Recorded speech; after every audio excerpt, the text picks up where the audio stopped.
And there's these paradigm shifts that we talk about are really necessary to see neighborhood or city transformation. And one of them is really moving from this kind of idea of scarcity to one of abundance. And to be able to have a lens that says that there just is enough. There's enough in your community, there's enough in your city. We can't wait for some government Superman to come and rescue us. We gotta find and be proximate to local leaders who, despite all of what we may see on TV, they see hope.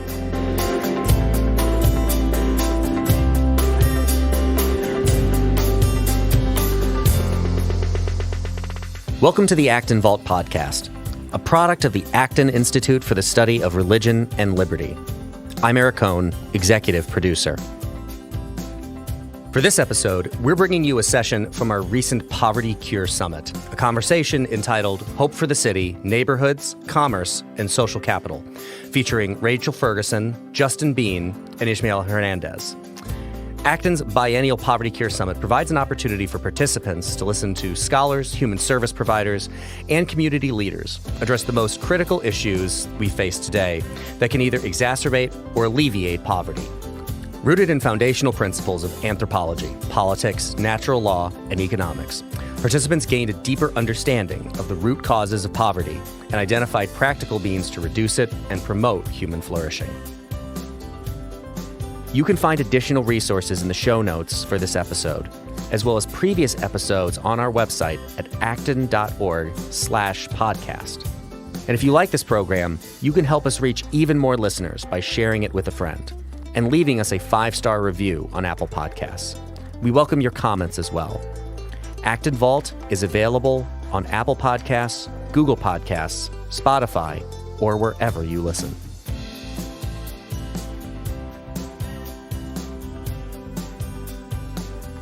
My name is Michael Matheson-Miller, and I'm a senior research fellow here at the Acton Institute. And on behalf of the Acton Institute, it's my pleasure to welcome you back to the next live panel at the Poverty Cure Summit 2022. For those of you just joining us here in studio or online, at the center of the idea of Poverty Cure, this project, is that the human person must be at the center of the economy. And often when we think about poverty, we can tend to treat poor people as if they are objects of our pity, objects of our charity, or objects of our compassion. But each human person is not an object. We are subjects, unique, unrepeatable subjects. And the person should be the protagonist of his or her own story of development. And so we've had a panel earlier today on inflation. That got quite technical, I understand. We had another panel on Muslim charity. And our next panel is on neighborhood stabilization. And I think you're going to really like this panel. We have some incredible speakers here. And so it's my pleasure to introduce the moderator of this panel is Dr. Rachel Ferguson. She is a professor at Concordia University in Chicago. She's the author of Black Liberation Through the Marketplace and is involved in a neighborhood stabilization project called Love the Lou, which I think you'll hear about. So I hope you enjoyed this conversation. Thank you very much, Rachel. Thanks, Michael. Well, welcome to all of you, both in person and online. For those of you who are online, don't forget to engage in the chat. I'll be able to ask some of your questions later. I wanted to start out by introducing you to Justin Beene and Ismael Hernandez, who are both neighborhood stabilization practitioners. But rather than read a boring bio, I thought I would let them tell you about what their organizations do, what they do in them, and how they got into the whole project of neighborhood stabilization. So why don't we start with you, Ismael?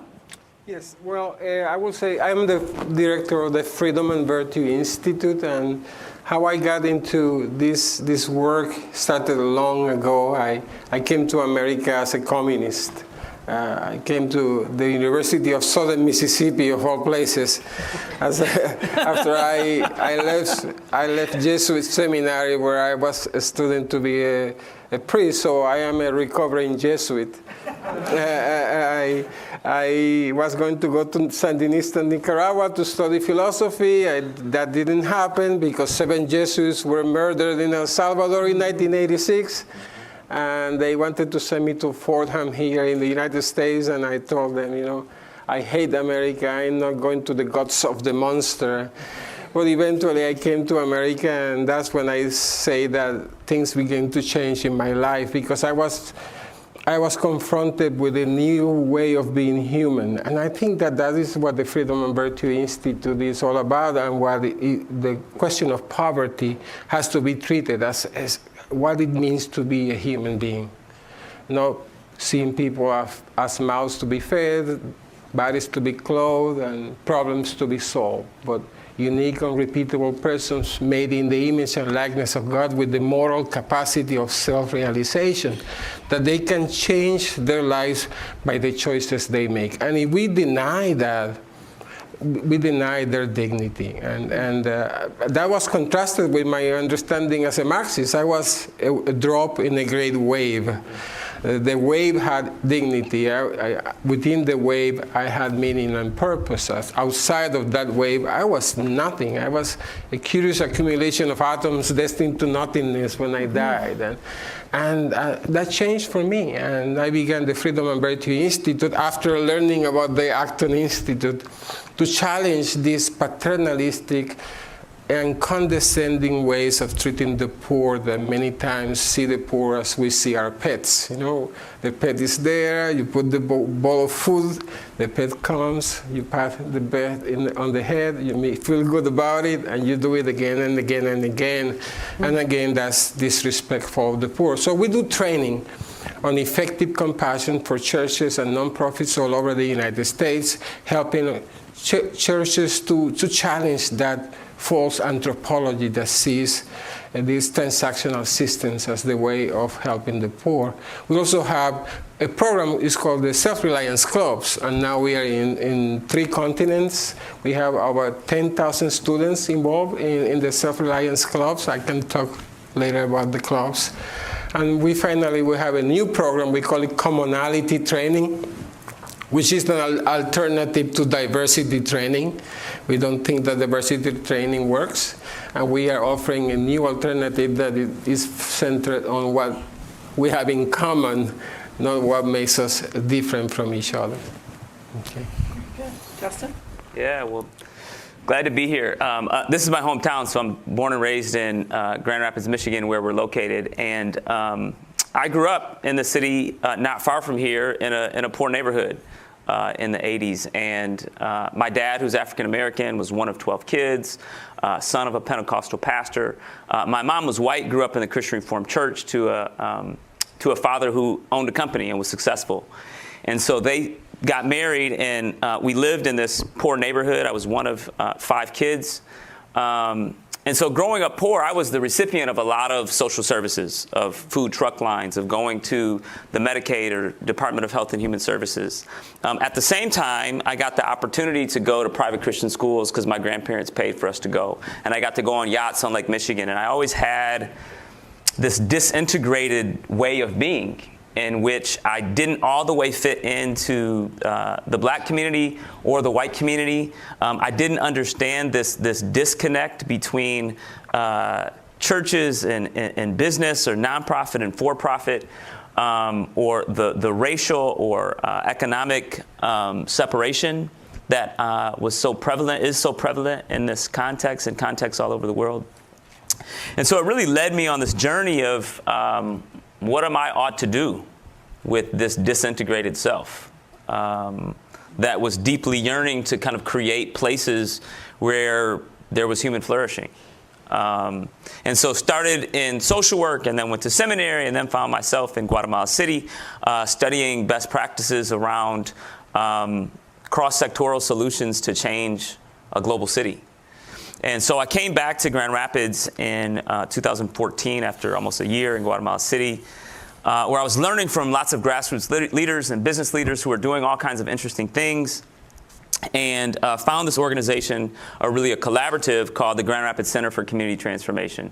And so it's a collaborative of 3 nonprofits and 3 for-profits who are really working together for the flourishing of the city. And it's, there's a historical white institution, Bethany Christian Services, and a historical black institution in the Greater Grand Rapids branch of the NAACP, with businesses all co-located trying to do something. And so, we say part of this transformation is like partnering with people like us, not like us, and maybe who don't like us, and trying to create really a platform, an ecosystem in which you can have real dialogue. You can learn from one another and actually do something that accomplishes something more than what you'd be able to accomplish on your own.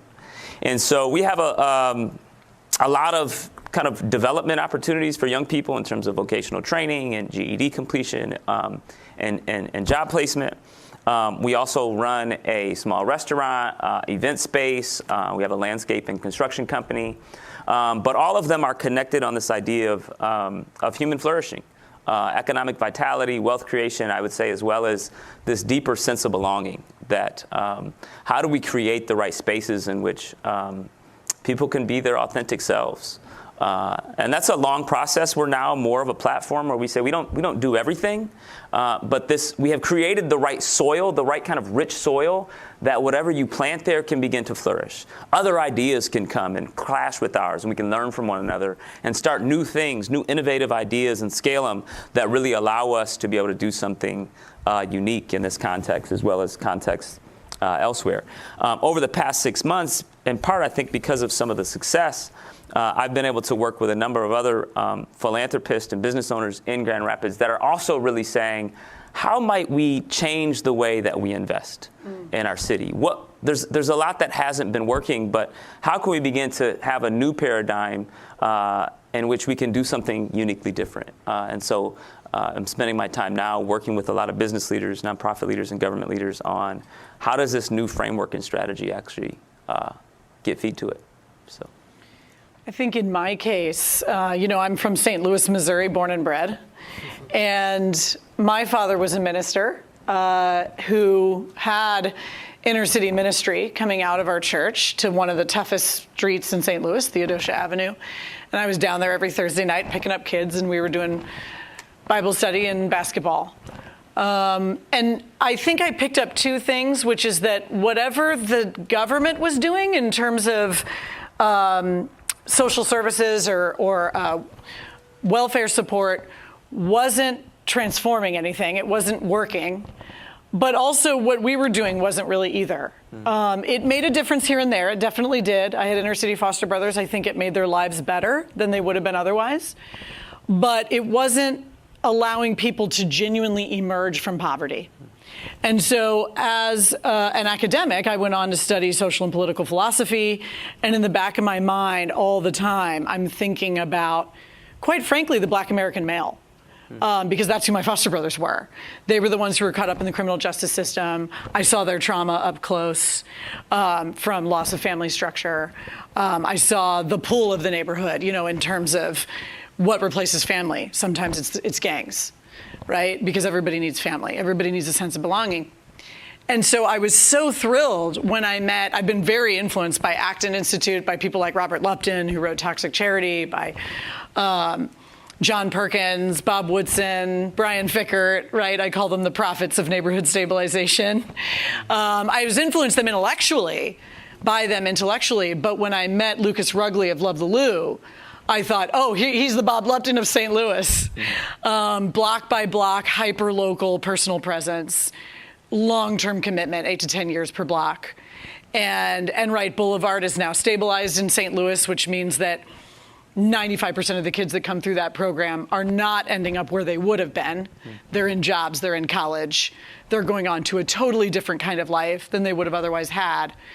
Not because there was some program that they went to for a week, right, that was somewhere else, but because someone came to them, started gardens on their street, lived with them for years at a time, offered them employment, walked through the difficulties of life with them, including not just how to get the job, but how to keep it when your boss is a jerk, right? How to get the driver's license, how to get the car. It's just walking through life with people and surrounding them, bringing the resources into the neighborhood. And so as a political philosopher, one of the things I think about is the way that our history of financial exclusion has isolated our poor communities. I call it network poverty. And so we have a kind of network poverty, which means that in our neighborhood stabilization efforts, what we need to do is make our networks available to people who otherwise would not have access to them. But we're doing that not through something high level, right? But by being right down on the street level with our neighbors. And man, could I tell you guys some wonderful stories about some of the kids in Love the Lou. Maybe I will at some point. But that's Love the Lou, and they make an appearance in my book, Black Liberation Through the Marketplace, as I discuss neighborhood stabilization as I think one of the most important solutions for poverty today. So for our first question, I want to ask, look, right, there are so many nonprofits. I think St. Louis, Missouri has 16,000 nonprofits.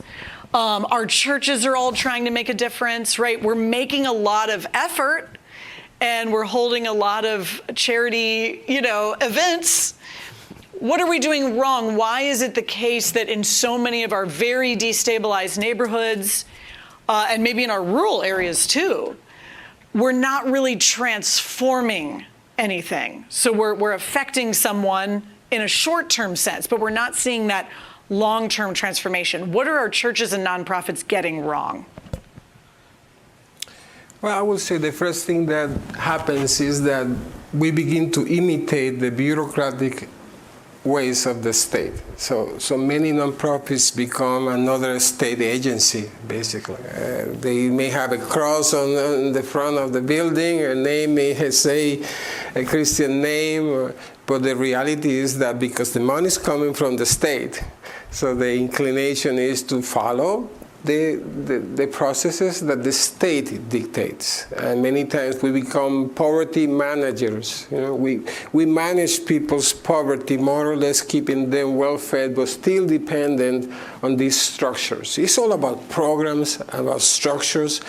I remember starting an association of pastors in Fort Myers, Florida, many years ago, trying to change that. And the first thing that they asked me was, what grants are there available in the state so we can go after that money? So what were we going to do? Whatever the grant says we are supposed to do. So we don't follow principles. We don't follow a baseline of principles upon which human action and effort follows. So we start with the heart. We feel sorry for the poor, and we go into motion. We go into action, and we need resources for action. But we never sit down to think about what are the authentic needs of the poor. And we followed, again, these bureaucratic ways of the state. And bureaucracy is nothing more than the normal human tendency for simplicity. When things are too complicated, we try to simplify, don't we? Yeah? And when we try to simplify, we focus on very depersonalizing elements. Because, if you're trying to help 50,000 people, you're not going to see them as unique and unrepeatable persons made in the image and likeness of God. It's impossible. So what we try to do is to narrow the criteria to something that is common to all your clients. Right there, you are losing the perspective of the uniqueness of the person and what that person really needs. So the second thing that we do is, what are the needs? Well, I don't know what are your existential needs, and that's too complicated. Don't tell me about your existential needs. But I know that you need food. I know that you need clothing. So we gravitate towards these very biologistic efforts and become very transactional, just as the state does.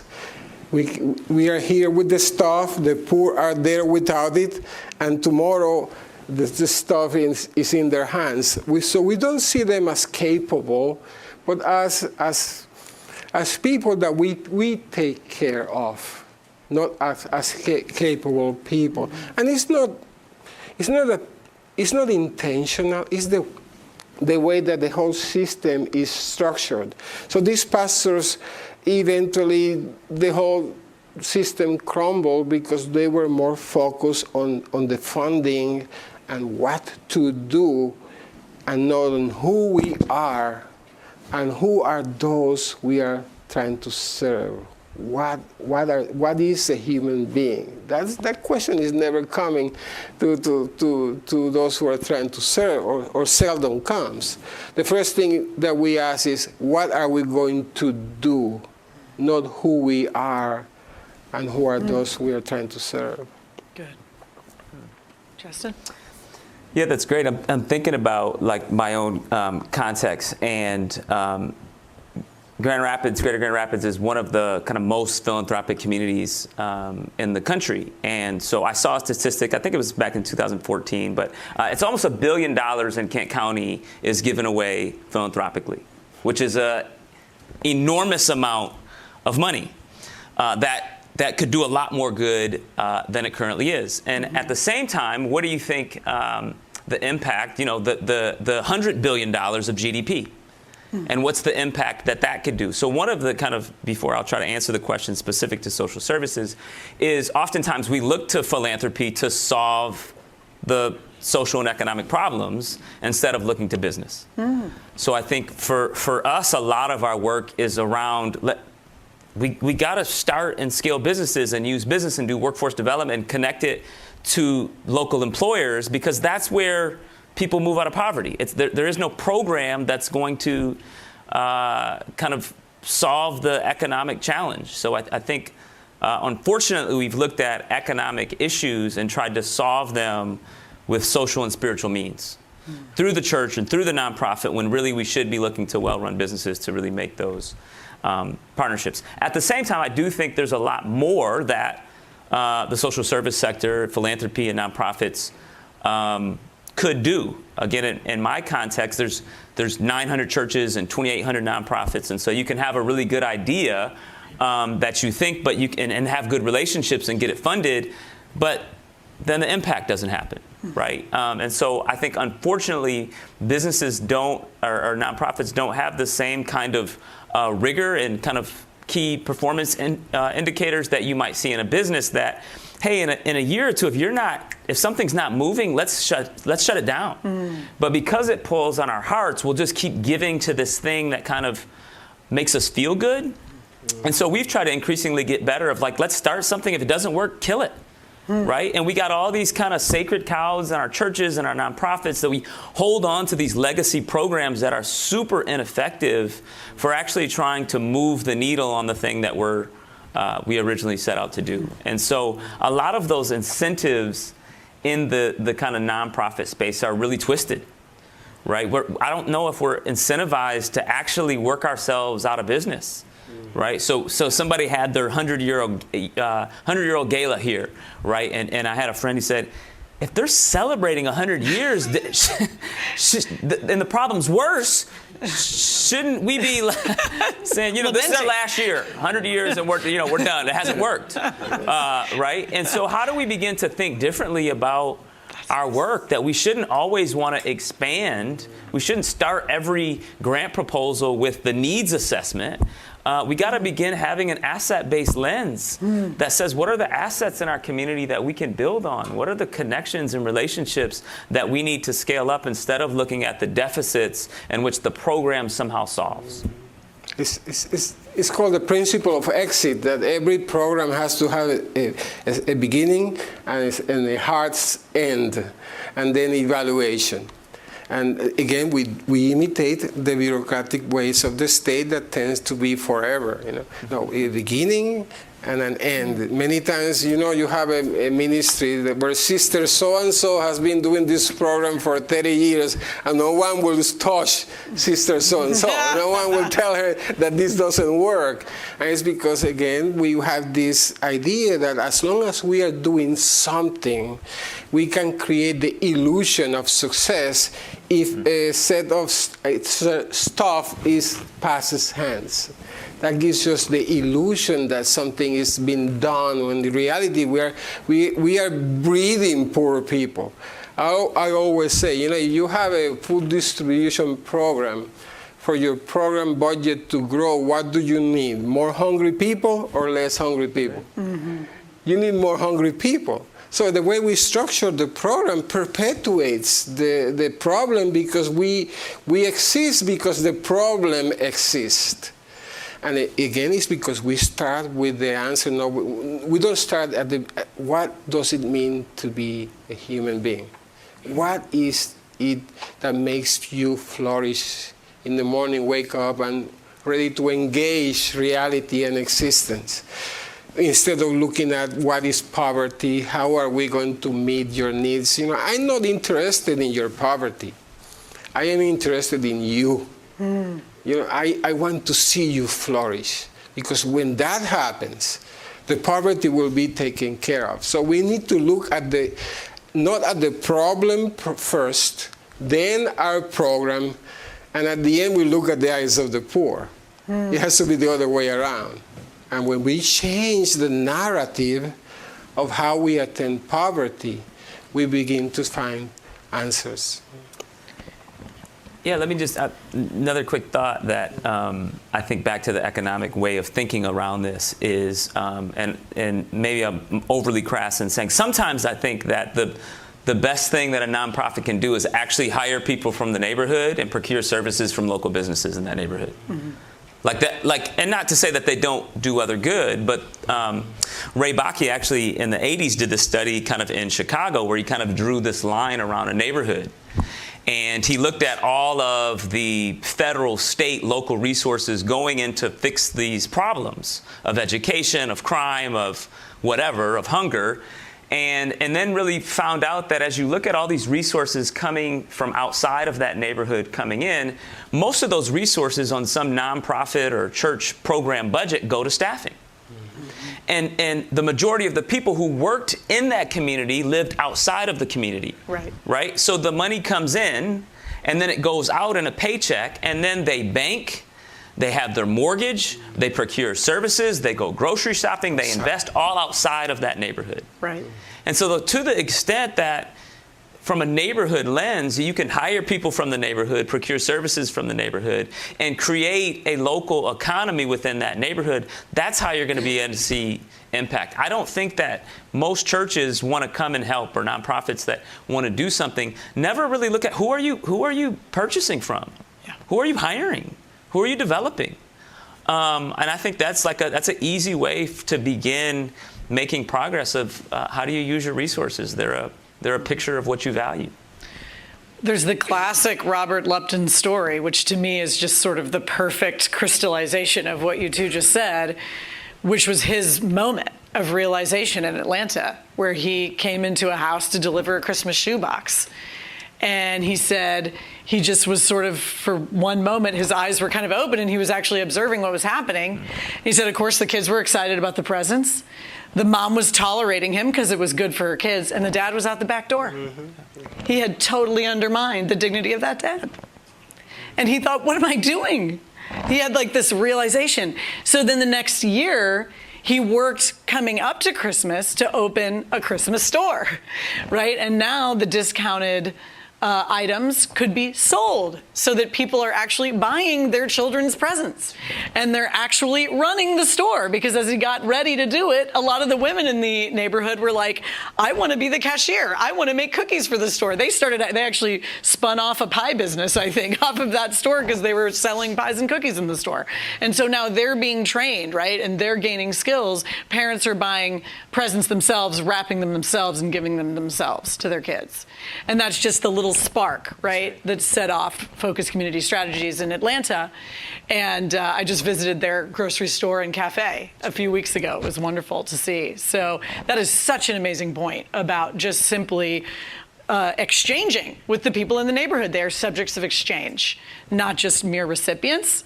And Love the Lou does that. So many of our staff members are the anchors of the neighborhood. They're what Lucas calls persons of peace. And that's who we hire to do the work we want to do. So that's just wonderful.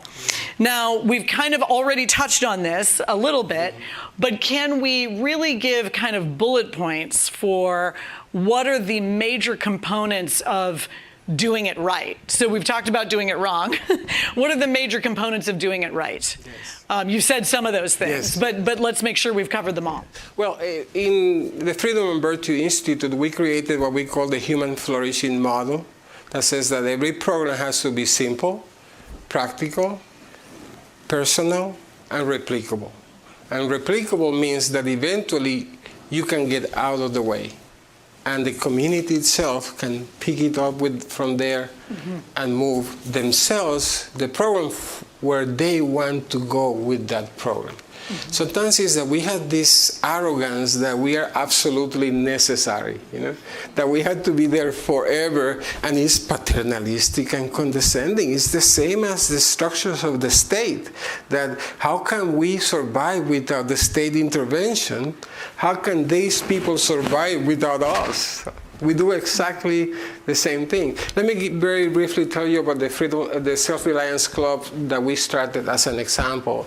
9 years ago, I went to a free distribution of school supplies, where a sea of black and brown kids getting the free, cheap school supplies from a small group of white people. And when I saw that, everyone was celebrating, but I was fuming. I said, number one, why is always us in the receiving end? Why? It's better in the giving end. It feels better when you are in the giving end. It doesn't have to be this way.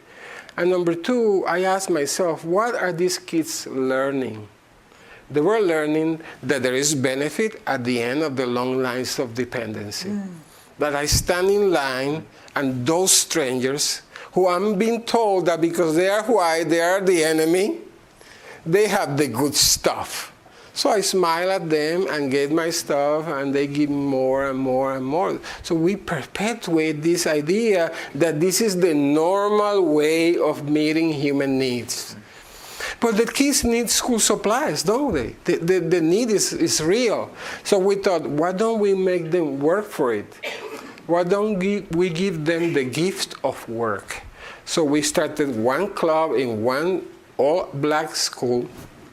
The kids will join the club at the beginning of the year, so we have a relationship with them. It's not like, here's the stuff at a rah-rah-rah event during the summer, and I don't see that child again, but I get them stuff. I feel good about it, and I think that everything is okay. No, we have a relationship with them, and they become entrepreneurs at the school site. We don't even invent new activities. We transform existing activities in the school that have entrepreneurial potential. The arts class are many of our clubs. The kids are creating wealth in the arts class every day, and they don't realize it. Some of them are garden clubs that we call them farming clubs, because that conveys the idea of wealth creation. Gardening is a hobby. The kids create products. We put together young entrepreneurs fairs. The kids sell their products. And at the end of the school year, we had this beautiful field trip to a bank where we hand them their earnings for the year. They open their own bank account, and now they buy their own school supplies. You see? So the need was met with them as protagonists of their story, not us as scenery in the drama of their lives well lived. And now the need was met by themselves, not by us. So this white saviorism can be avoided when we surrender the temptation of protagonism and let the poor themselves become the protagonists of their own stories. Yeah, there's so much I could speak to. I mean, I think it's like this idea of lifelong learning in the space. There's always new light bulbs going off for me. But I think proximity does matter. Being proximate to people in material poverty is something that I can't really, overstate. So for me, growing up in a neighborhood, moving out, and then moving back in, and letting the problems of the neighborhood be mine, right? Like when I hear the gunshots at night and I'm the one going and calling the police and figuring out when my kids are going to the school that's wrestling with this issues and finding out how difficult it is, and then having to make a decision, am I gonna keep my kids in this school, or am I gonna take them out and send them to private schools, which I did. But I have to wrestle with that and do it really openly so that people can kind of learn from that experience. I think there's some other principles as well that we've tapped into, and I'm part of a global network of folks who have been wrestling with this. One is a group called Street Psalms, about 50 cities all over the world that have been wrestling with this. And we've come up with this kind of training framework or formation framework called the Incarnational Training Framework. And there's these paradigm shifts that we talk about are really necessary to see neighborhood or city transformation. And one of them is really moving from this kind of idea of scarcity to one of abundance. and to be able to have a lens that says that there just is enough. There's enough in your community. There's enough in your city. We can't wait for some government Superman to come and rescue us. We got to find and be proximate to local leaders who, despite all of what we may see on TV, they see hope. And they're working towards that. And how do we get on that bandwagon? The second is really our posturing. And it's how do we begin to move from rivalry and competition amongst nonprofits or competition in business to one that's really a posture of peacemaking. And I think that's both an individual posture of I don't have to be threatened by someone else who's doing really good work, but that there's restoration that can happen. There's learning that can happen. And how do you have a posture of collaboration? And then finally, it is one that's moving from really a theory from above to one to incarnational practice. And really saying that that Jesus modeled that for us of kind of moving into the neighborhood. We gotta, that's back to we gotta be present. Ultimately, we move from this idea of being afraid to jump in and try new things to one where there's freedom.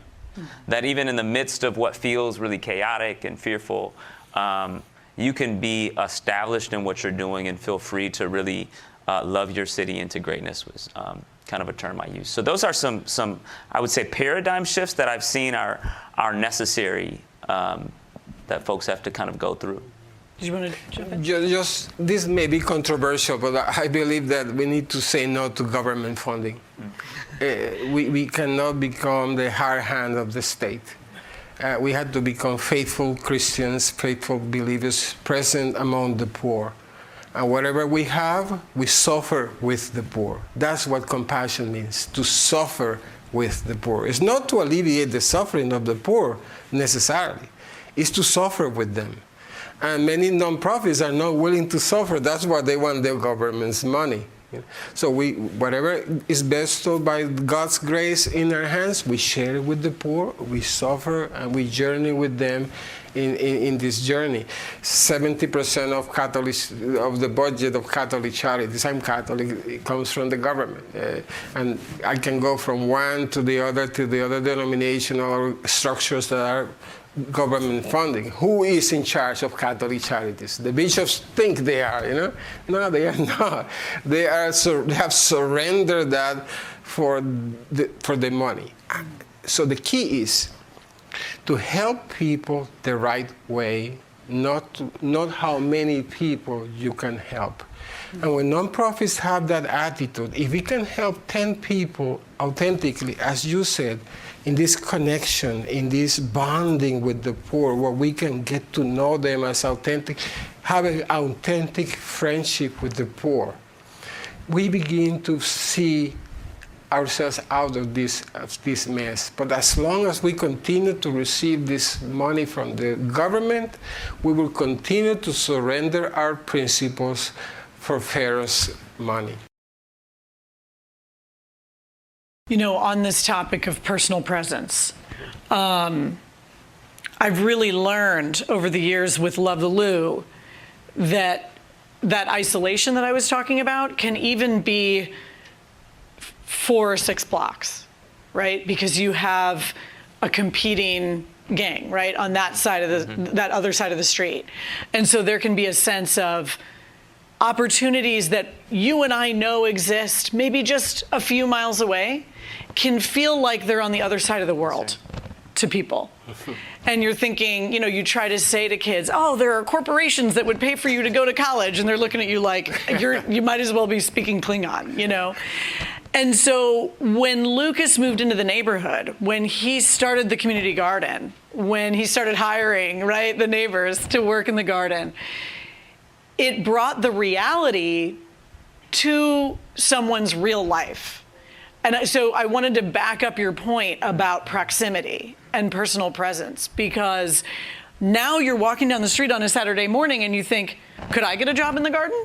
I need a job, right? And now you're talking, and now you're getting to know one another, and now you're having that personal relationship that's not faceless, which I think backs up Ismael's point about taking government funding.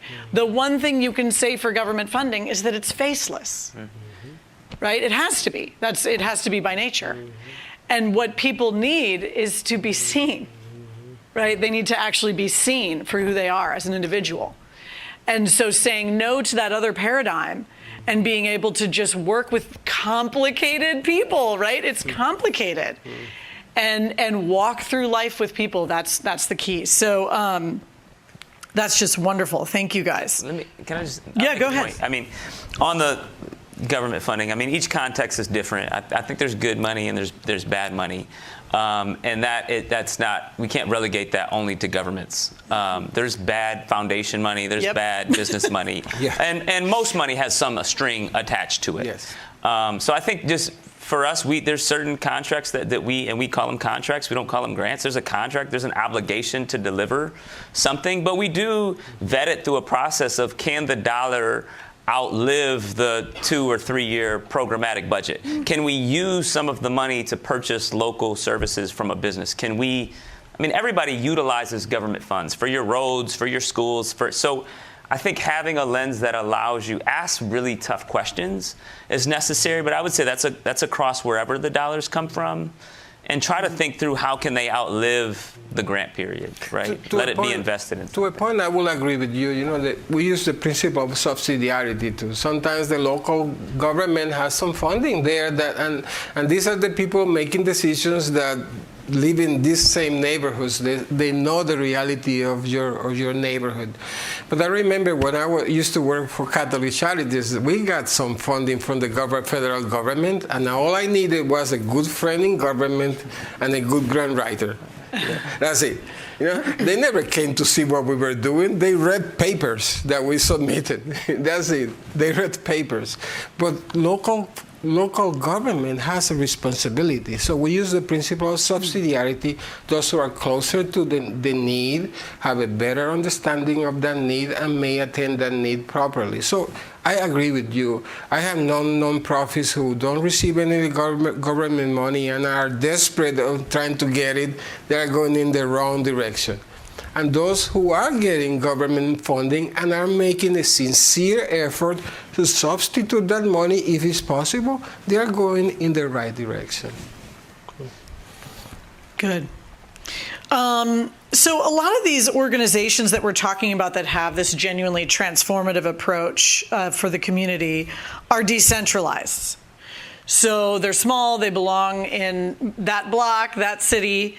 So how do we find them? We may be someone who wants to be involved with them. We may be someone who wants to donate to them, or perhaps with our business, right? Work with the businesses that are in that neighborhood. How do we find them? If they don't exist in our area, how do we start them? Or how do we take what we're doing and transform what we're already doing? And I'll just add kind of to bookend your like little debate that we just had here about funding. I remember having Robert Lupton out to my campus, and someone said to him, isn't the problem really the welfare state? And talk about controversial. Get what he said. He said, no. The churches, if the churches are doing exactly the same undignifying kind of model, then how can they blame the state? Yeah.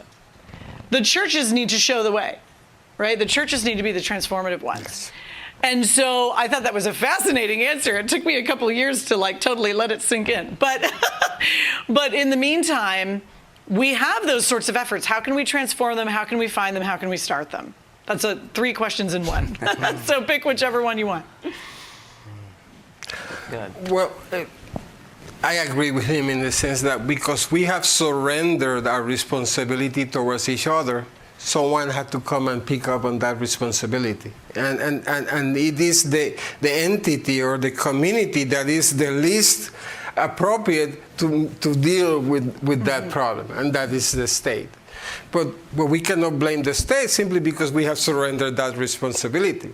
At the same time, that is not the answer. The state is not the answer. So it's true that the state is not the community that can love people, but they are doing the best they can. I remember doing training with 70 social workers of a government agency years ago, and in the beginning I thought they were going to burn me at the stake, but no, that was the best training I ever did because they realized that they They were tied by the bureaucratic ways of the state, and they wanted to do more. And that made me realize that we have surrendered that responsibility, and the church has to come to the forefront of action in helping the poor. I always use the example of African American community. You know,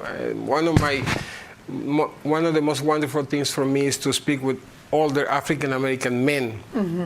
And two things always come from those conversations. Number one, they hate the segregation. Who wouldn't hate segregation? You know, a society invested in the perpetuation of your second-class status. But they told me a second thing that is very interesting is that they often tell me that they long for the days of segregation. And you know why? Because the little they had, they built it themselves. It was theirs. They worked hard and they suffered to create their own institutions. And there were two institutions that were the most important ones: the church and the family. The church and the family. We need to strengthen the family. If the family is not strong, I don't care how many millions of dollars you spend in poverty, we will not fix this. And the second was the church.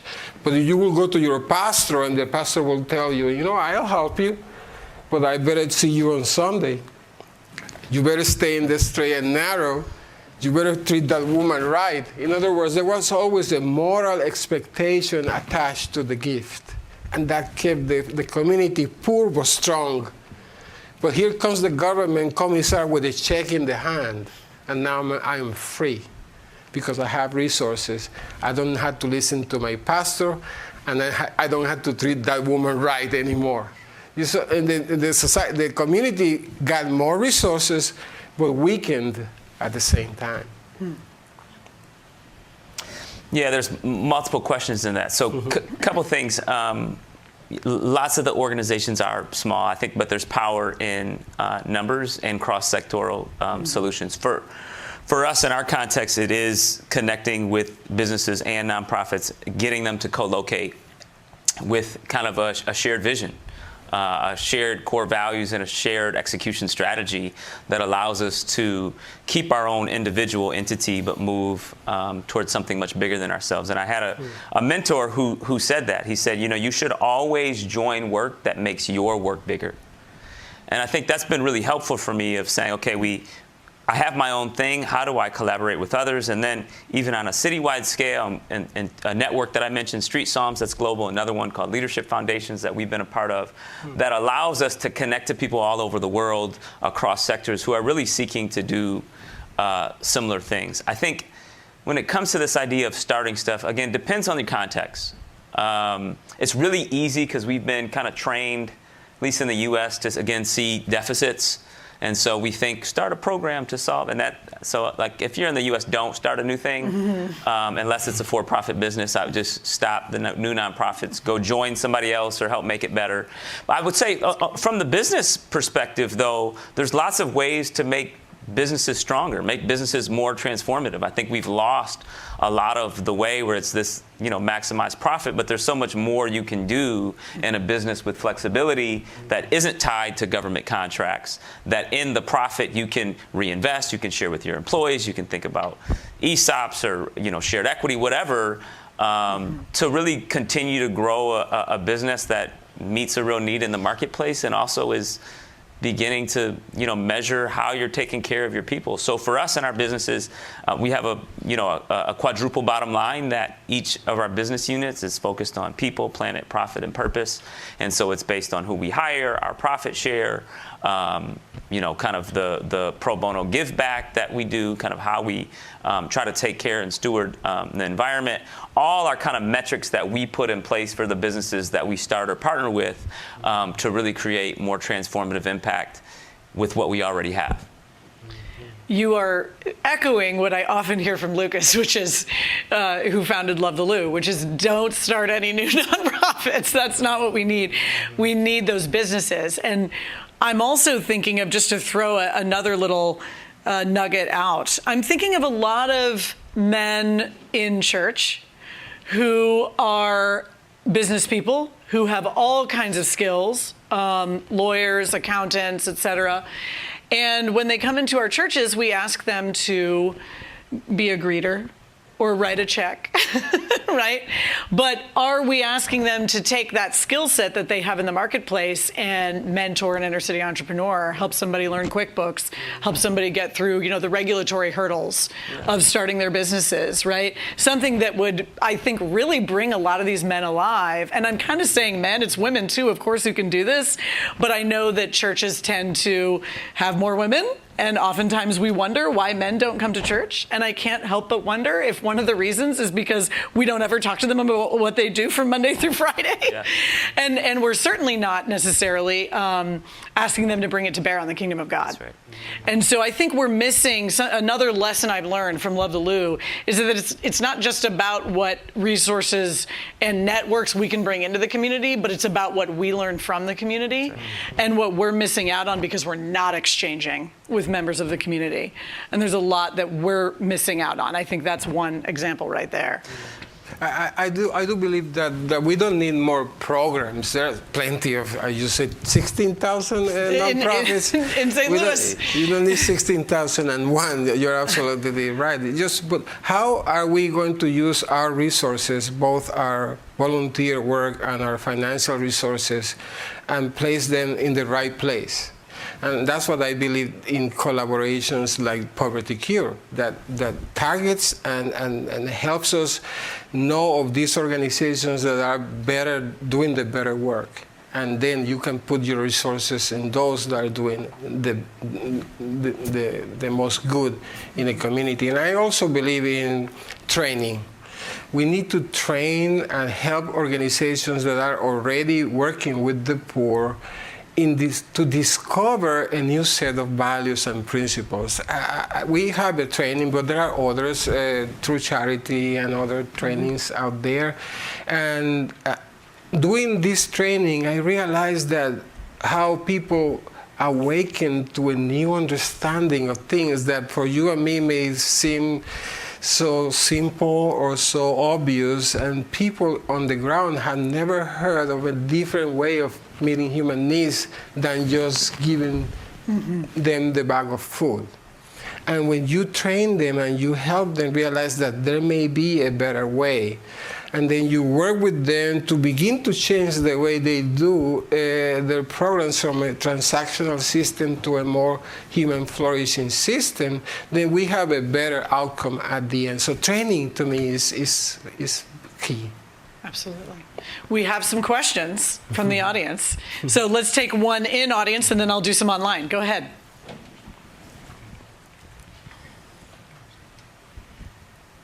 Thank you very much. This has been wonderful. I have a very practical question. For those of us who have small businesses or entrepreneurs, how do we actually meet up with people in cities? I've tried. I haven't been very successful. I know there are people who do what I do much better than what I do, and I would like to meet them. Practically, how would someone like me go about finding the people who are looking for opportunity? Thank you. I'm going to kick that one to you, Justin. Are you in Grand Rapids? I live up in Sand Lake. So okay.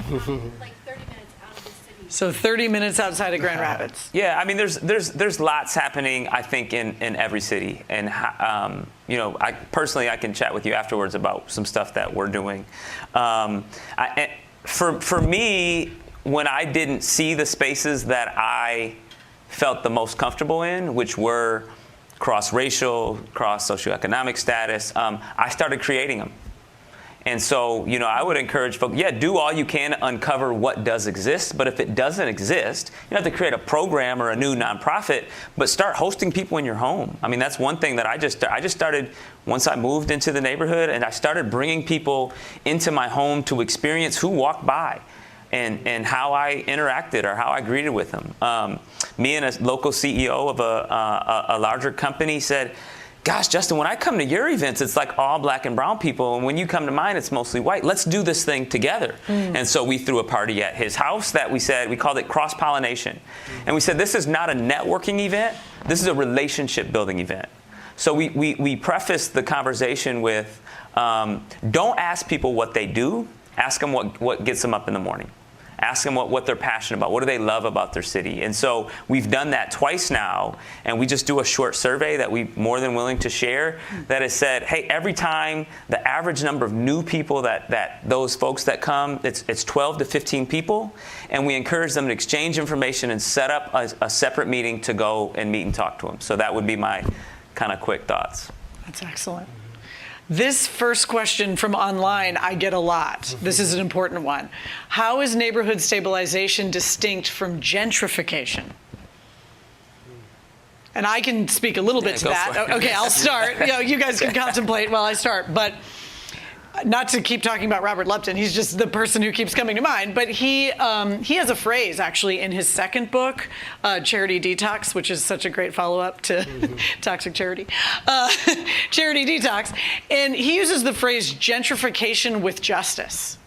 And his idea there is that we actually do need multi-income neighborhoods because people who do not have employment networks need to be around people who do have employment networks.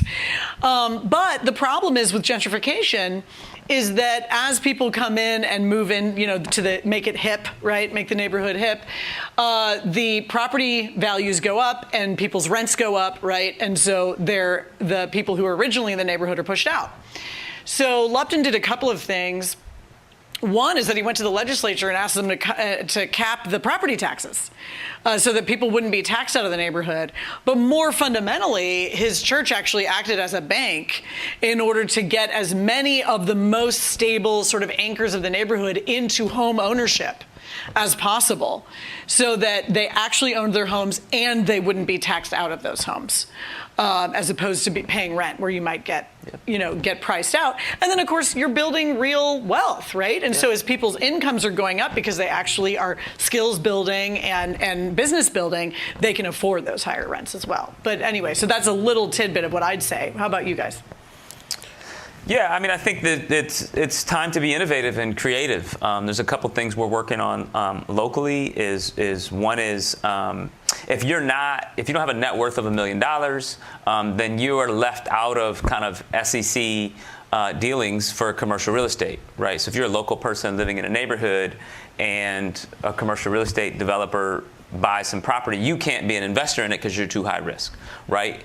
But a couple years ago, there was new policy that came in place that allows for some crowdfunding to raise money from a local neighborhood that you could then pool resources so that the group could be a larger equity holder in a commercial real estate deal. So we're kind of beginning to work on that here locally. And we're thinking about the same thing for, you could start with kind of 10 homes, right? Where everyone doesn't want to own a home, right? If you're a single mom and you make good money, but you say, I would rather not, participate in the maintenance of that home.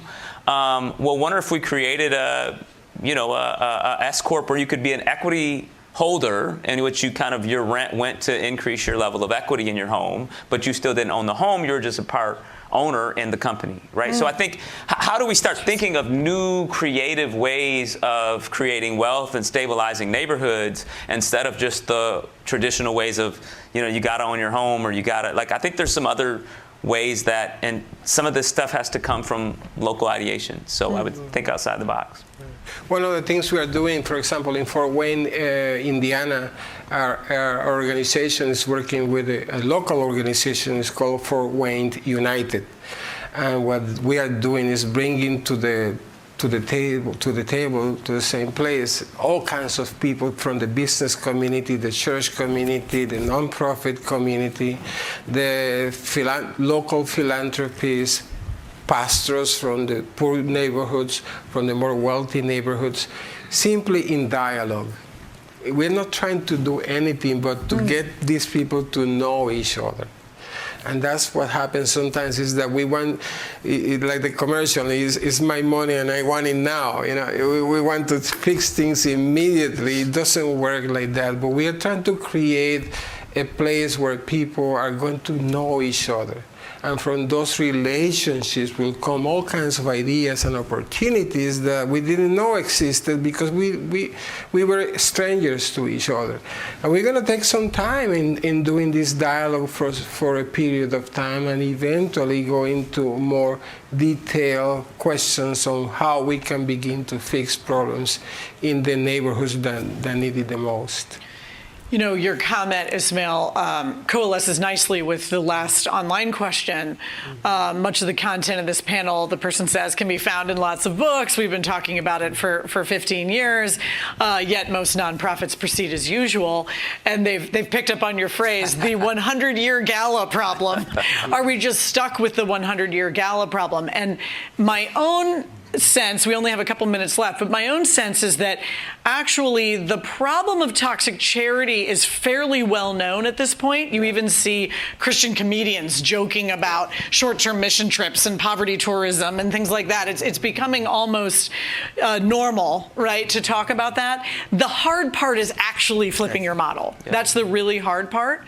And so that's the wall we're running up against, I think. Do you have hope? Are you frustrated? Where are you at in terms of actually getting us over the hump into a more effective model? So I would say it goes back to the locality and context. Something that we're now kind of coalescing is a group of businesses, nonprofit, government leaders, to really try to go through a process that we would say kind of disrupts the current model, but also offers kind of an alternative, right, where we're asking people to maybe allocate a certain portion of their philanthropy to this process where we can bubble up bottom-up ideas. And it's not a new nonprofit, it's a collaborative, but we're still kind of running it like an entrepreneurial business. And the hope is that as we make both for-profit and nonprofit investments, the outcomes are much better than the old model. And then more people will begin to join in building a platform where more people can join to invest in this new model instead of trying to convince people that they should, stop having the 100-year gala. So, yeah. And to be honest, some of it is we gotta test and pilot new things.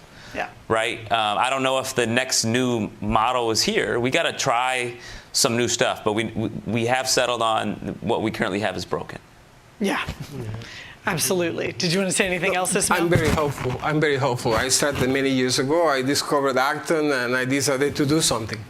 And I started the Freedom and Virtue Institute because I discovered the Acton Institute, and they motivated me to go out there and make it happen. It's absolutely true. We can talk about it forever, but we need to make it happen, and it takes each one of us to make a choice to change our communities.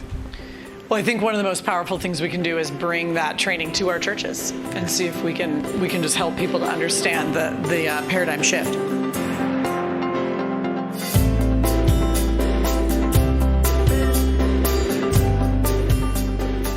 As always, thank you for listening. Our team loves putting this podcast together for you. It's encouraging to hear from our listeners. Feedback is incredibly important to us because it lets us know what you'd like to hear more of, including the kinds of topics you're interested in most. If you have comments, feedback, or ideas for a show topic or interesting guest, you can email our team at producer@acton.org. Until next week, for Acton Vault, I'm Eric Cohn.